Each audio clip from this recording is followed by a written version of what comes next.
Isang mapagpalang araw po sa ating lahat and welcome po to our daily devotion. At ngayong araw po ipagpapatuloy po natin ang ating series patungkol po sa Knowing the Trinity.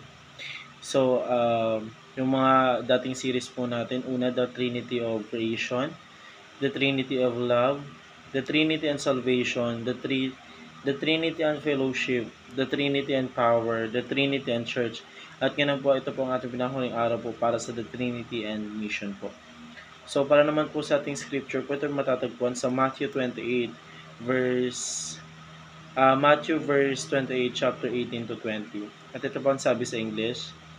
And Jesus came and said to them, All authority in heaven and earth has been given to me. Go therefore and make disciples all of nations, baptizing them in the name of the Father, of the Son, and the Holy Spirit, teaching them to observe all that I have commanded you. And behold, I am with you always to the end of the age.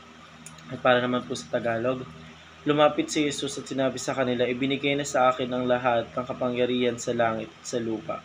Kaya humayo kayo, gawin ninyong alagad ko ang mga tao sa lahat ng mga bansa. Bautismuhan ninyo sila sa pangalan ng Ama at ng Anak at ng Espiritu Santo. Turuan niyo silang sumunod sa lahat ng inutos ko sa inyo. Tandaan ninyo, ako'y laging kasama ninyo hanggang sa katapusan ng panahon.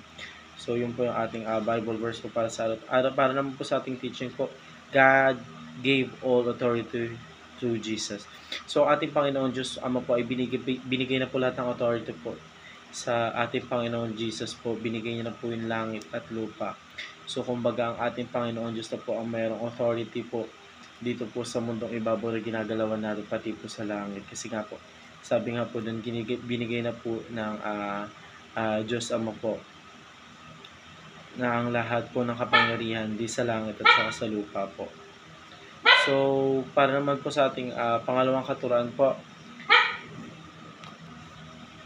Jesus rules over the nation. So, nung binigay na po ng Diyos Ama sa ating Panginoon Diyos po, ang kapangyarihan po ng langit at lupa, inutusan niya po lahat po ng kanyang mga anak na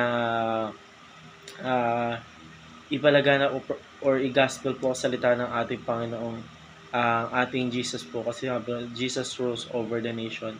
At ang sabi po dun sa ating Bible verse, kaya't humayo po tayo bilang mga anak niya at gawin ninyong alagad ang mga tao, or gawin nating alagad yung mga tao po sa pamamagitan po ng salita ng ating Panginoong Diyos sa lahat ng bansa po. So, ang ating Diyos po ang siya mamumuno po dito po sa lahat, sa buong bansa po, dahil po sa pamamagitan po ng pag-gospel po natin ng salita. Siya lamang po ang kinikilala ng mga tao po, at hindi po si Satanas. Si Satanas po ay parang mawawala na po at mapapalitan na po yung lahat ng ating Panginoong Diyos.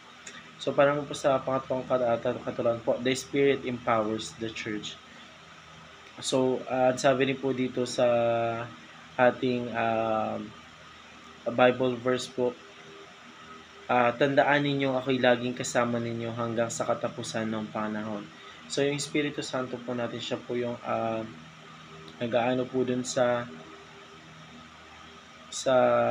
church po, siya po yung nag-i-empowers. Kasi ang church po ay para po yun sa mga makasalanan tao po. Dinadala po tayo dyan ng ating Panginoon Diyos para po makilala po natin siya, at siya lang po ang maghari po or mamuno po sa ating puso po. So, sabi nga po, Spirit empowers the church. So, yung Spirit po natin, yung po yung nagpapatibay po sa church, o yung po yung nagpapatibay po sa ating Panginoon Diyos. Kasi sa church po, ang ating Panginoon Diyos lang po sinasampalataya po natin, buong pangalan niya lang po ang siyang napupuri po. So, mas nagkakaroon po yun ng strong bond po sa atin po, or sa Spirit po natin, para mas mapalapit po tayo sa ating Panginoon Diyos. So, yun lamang po para sa araw nito. Maraming salamat po sa pakikinig, and see you po ulit bukas para po sa ating daily devotion.